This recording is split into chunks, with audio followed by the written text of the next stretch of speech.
If you could boil down your message to the America First president and his team, like what's your value proposition? How would you change how he looks at Alberta oil and Canadian oil? I think we've had some success. I mean, the argument that I've made is that they already do get a deal on Canadian oil. They buy it at a discount. They're able to upgrade it, create great American jobs and great American products. And then Canada buys those products back in greater numbers than anyone else in the world. We're also the U.S. greatest customer. Well, we're joined now by Alberta Premier Danielle Smith. Premier, thanks so much for joining us again. Can you give us a quick update? How are your communications going with the U.S. government? I would say that what I've observed is that there are a lot of people around the U.S. president who are very reasonable, very accessible, and don't want tariffs. They actually are kind of on our side in understanding the important relationship that Canada and the U.S. enjoy. And I think we've had some early successes. I was just at the Houston CERAWeek conference this week, and Chris Wright, the energy secretary, said that it was his view that there shouldn't be tariffs on Alberta oil and gas at all. We also saw that when they did bring through the threat of initial tariffs, there was a reduced rate for energy resources, and that includes critical minerals as well as electricity. I just think we have to make that same argument across the full range of raw materials and intermediate goods so that we can have as much of a tariff-free relationship as possible. I think there's probably still going to be some tariffs that are coming for a variety of reasons, but I think that we can enjoy some special status with the U.S. as we have for many decades. The New York Times had a very interesting story about how Claudia Sheinbaum, the Mexican president, managed to control the emotional energy and actually persuaded Trump that she was doing all she could. And what's interesting, if the New York Times story is accurate, is that Trump thanked her and then pivoted to just bashing Trudeau. And I think a lot of it was a personal feud. Now that Trudeau's gone, do you think we have a chance to restart things? I'm a little worried that Mark Carney, I mean, at least in his, the last few weeks before he was sworn in, his main target seemed to be Trump. Do you think that Mark Carney's going to have the moral hazard of wanting to pick fights with Trump so he can play Captain Canada to defend us? I mean, Claudia Sheinbaum sort of swallowed her pride in a way, but got the deal done for the sake of Mexico. I'm worried that Mark Carney might want to play Trudeau's game. What do you think? Have you talked to Mark Carney at all? I have not talked to him. We do have a First Ministers conference scheduled for this week, so that'll be the first time that the premiers are able to get together. And I hope that's not the case. I mean, there's a lot of people who are really hurt by a tariff war, whether it's our Canadian producers who face tariffs selling their goods into the U.S., or whether it's our Canadian consumers who are trying to buy American goods. Tariff wars do not benefit anyone. I think we have to acknowledge that first meeting that the Prime Minister went to in Mar-a-Lago was set us on a bad path. I think he made two key mistakes that the President has talked about over and over again. One, by saying that we would not meet our NATO commitment until 2032. That's not going to be good enough. I think we should all recognize that. And secondly, implying that somehow Canada would collapse if we had 25% tariffs on it. That really displayed a lot of weakness. I don't feel that sense of weakness in Canada right now. I feel like, in fact, everybody is doing everything they can to show, no, we are a strong, united country. We will find new markets. We will support each other. And so I think the message that the Prime Minister conveyed was the wrong one. And I hope that the new Prime Minister doesn't make the same mistakes. I'm a bit worried, though. He has Stephen Guilbeault as his new Quebec lieutenant, and I don't think he has any there's no Albertans in cabinet. In fact, there's only two cabinet ministers west of Ontario. Do you have anyone on the inside of the government who's like a red telephone during the Cold War? Is there someone you can talk to? I mean, in fairness to Mark Carney, he's doing a lot of things at once, but does the government of Alberta have an ear in this government somewhere, or is it just Guilbeault all the way down? Well, I have to say, I mean, I've had a pretty good relationship in the past with a couple of cabinet ministers, and so I'm able to be in touch with them, especially on the trade front, and a couple of them have been quite constructive. But I mean, make no mistake, Mark Carney has been in the background for the last 10 years advising this government on net zero power regs and net zero emissions targets, whether it's for autos, for houses, for emissions caps, methane caps. And so I haven't really seen much to give the indication that he's going to repeal all the terrible laws that targeted Alberta over the last 10 years. He's gotten rid of the one that is the most visible, which is the consumer carbon tax that you see when you fill up your tank and you open up your home heating bill.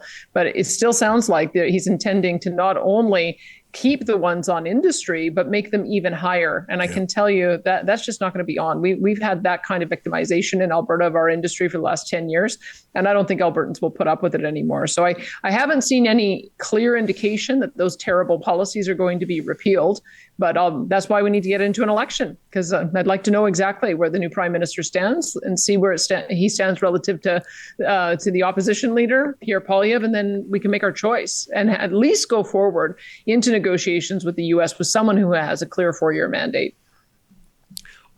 One of the things that I thought you did well, if I may, was the fact you went down to the inauguration. So you were signaling, I come in peace.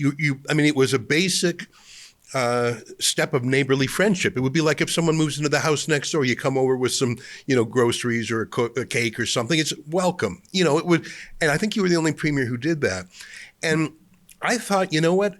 They use a certain language in America First Trump circles. It's sort of different than how Canadians talk.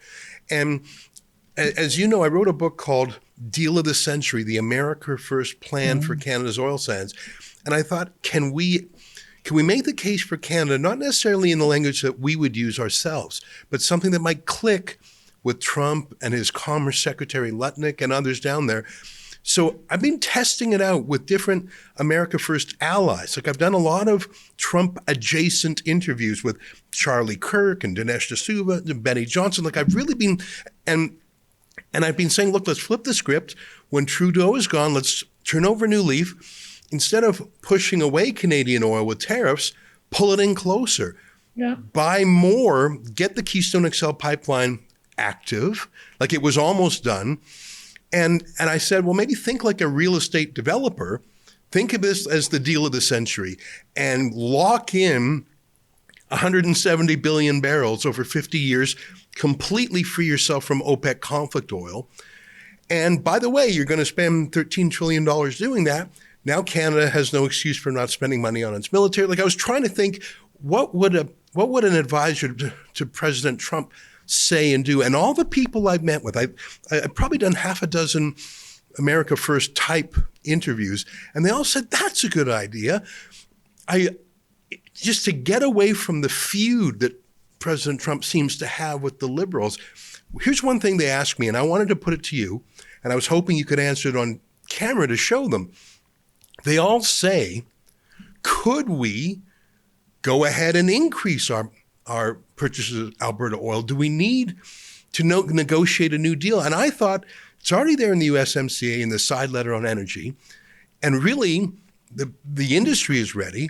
Premier Smith, if an America First advisor is watching this video, could you, with the Alberta industry, ramp up your oil production and send maybe even double as much oil to the United States? Could you and Alberta displace OPEC conflict oil for American imports? Well, I can tell you that we certainly could double our production of oil and gas, especially if we're building pipelines east, west, north, and south. I already have seen a number of proposals that have come forward going south that could see us sell an extra 2 million barrels per day by 2030 and more beyond that if the Americans are interested. So keep in mind that would be a 50% increase in what we're already selling to the Americans. And it would make good sense for them because when we sell oil to the U.S., we do it at a discounted value just because we have a heavier product. And so it requires more upgrading. And as a result, we do sell it at a discount, keeps prices for American consumers low. And it goes to one of the biggest refining capacity for heavy oil in the United States, which is Texas. And so the Americans don't have a lot of other options when it comes to this heavy grade of oil. They can look at Venezuela, they can look at Iran. And I've always argued that we're a much better trading partner than that. But you're also seeing a couple of other factors. One is that you're seeing some of their traditional, conventional resources that they're falling off in production. That's what happens with shale. It comes on in a flood, and then the reservoir gets exhausted. That's not the case with Canadian oil. We mine it, and so we know where it is. It's just a matter of having to take the sand out of it so that we can turn it into a useful product. So we have the advantage as they potentially have declining resources to be able to backfill. But even if they don't, we can be a joint powerhouse because the world needs both. They need WTI and they also need heavy oil, and we can be in partnership to make sure that gets to trading partners around the world. But at least by building pipelines to the U.S., they would have the first offer to buy it if it is the case that they do need it. If they don't, then we can have it go to the Gulf Coast and export to India, export to our friends in Europe. There's a lot of opportunities for us to work together on that. And I hope we can get past the tariffs so that we can begin to have that conversation, because there's a huge amount of opportunity and I sure don't want to waste time. Doug Ford, the Premier of Ontario, sort of filled the void when Mark Carney and Justin Trudeau were in their interregnum. And I think he got in trouble a bit by making some threats to turning off the electricity. And it felt like Secretary of Commerce Lutnick called him out on the carpet. I wonder if it's possible for you as the friendliest premier, I don't know if I can say that, or the most open-minded premier, let me say that, if you could do some positive commercial diplomacy and say, look, we don't actually have to fight Ottawa Liberals. We have the legal structures in place, the USMCA. We have the pipeline plan, the Keystone XL. Let's just do it. Like, do you need to wait for Melanie Joly, or I forget who the new foreign minister is? Do you really need to wait for them? Or could you theoretically meet with Secretary Lutnick and say, look, don't be trapped in this bad relationship with the Liberals. You got a great relationship with Alberta. Let's just do it. Let's just get her done. Well, I can tell you, I have met with members of the administration, most recently in CERA Week in Houston, with that exact message, is that we own the resource. We have the will and the interest to de-risk pipelines if we need to by pledging barrels on it. And we would work in partnership to make that happen. However, it has to be in the context of a tariff-free relationship, right? Because it's a bit of a mixed message if they do put a 10% tariff on oil and then say we want to buy more of it. I would say that if we can get to the point where we have a tariff-free relationship, those conversations can begin very, very quickly. And that's the message that we did want to send when I went down to Houston, is that to the world, and not just to the Americans. We have a mechanism called our Alberta Petroleum Marketing Agency, which allows us to ink deals directly. We were very close to selling 50,000 barrels a day to a European refinery. We'll announce that very soon. There's another company that wants to help market 100,000 barrels per day of our product to Europe. And who knows, maybe we could get a direct sale to the U.S. Department of Defense in the same way. But that's the point, is it is Alberta's resource. We have the ability to get it to market.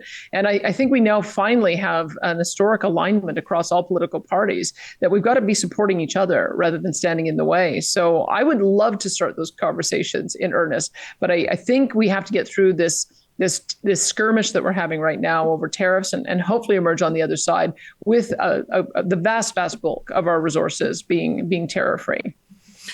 Last question. I know you have to go. Thank you so much for spending this much time with us. If you could boil down your message to the America First president and his team, like what's your value proposition? How would you change how he looks at Alberta oil and Canadian oil?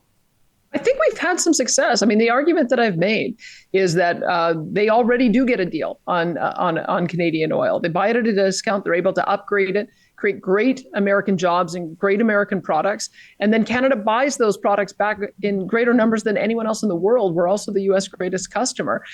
So if you can take $100 billion worth of Canadian oil and turn it into $300 billion worth of value-added export products and products that your own citizens can use, that's a pretty good deal. It's a 300% return. So I would say that why wouldn't the U.S. be interested in doing more of that so that we can continue to back them on maintaining low prices for their citizens, but also helping Americans exert energy dominance around the world. I share that aspiration. I think we can be an absolute partner in being able to do that. Yeah, and the U.S. Navy doesn't have to protect Alberta oil from the Houthi terrorists. I mean, that's part of the argument, is if you buy your oil from North America, you don't have to spend $50 billion a year patrolling the Persian Gulf, which is what the Americans do. That's an America First message too, completely. by the way. And the more oil that we sell to the United States, the more revenues it generates also for the federal government. And then they'll have some dollars to be able to meet our NATO commitment so that we can start monitoring and policing our north as well and be that partner that they're looking for in North America energy security and international continental security as well. So I think there's a perfect partnership that we would be able to have. We just have to get through this latest round of tension. I know trade relationships always have tensions, but the sooner we can get past this, I think the sooner we can get on to making sure that both nations are able to prosper. Well, thanks so much for joining us. I'm going to do my best to get your comments in front of some. I mean, I know you're doing amazing things. I saw you in action in January in Washington. You had a whole team working and you were meeting with officials and politicians, like an assembly line.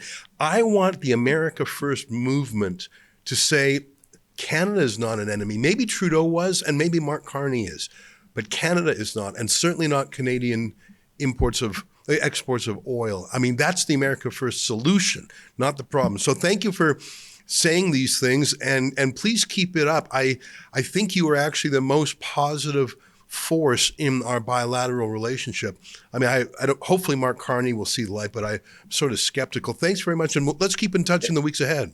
Let's do it. Thank you. Thanks for advocating as well. Thanks for your recent book. I will be very interested when I talk to Americans to see how it's being received. Right on. Thank you very much. There you have it, Alberta Premier Danielle Smith. Good luck. Stay with us for more ahead on Rebel News.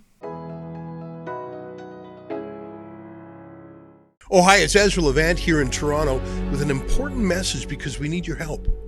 Independent journalism in Canada is under attack. Government censors, big tech deplatformers, and the dying legacy media are all working together to maintain exclusive control on the information you receive. They don't want you to hear other voices like ours, and they really don't want you to be informed and to think for yourself. That's why the work we do here at Rebel News is so important. Our on-the-ground reporting, independent news shows, and special content you won't find anywhere else. It's all designed to give you trustworthy information and alternative viewpoints so you can decide for yourself. We don't get government money, and we are not owned by some big global conglomerate. We're funded by people just like you, so please support independent journalism and help us continue our work by subscribing and becoming a Rebel News Plus member today, right here on the page. Go to rebelnewsplus.com.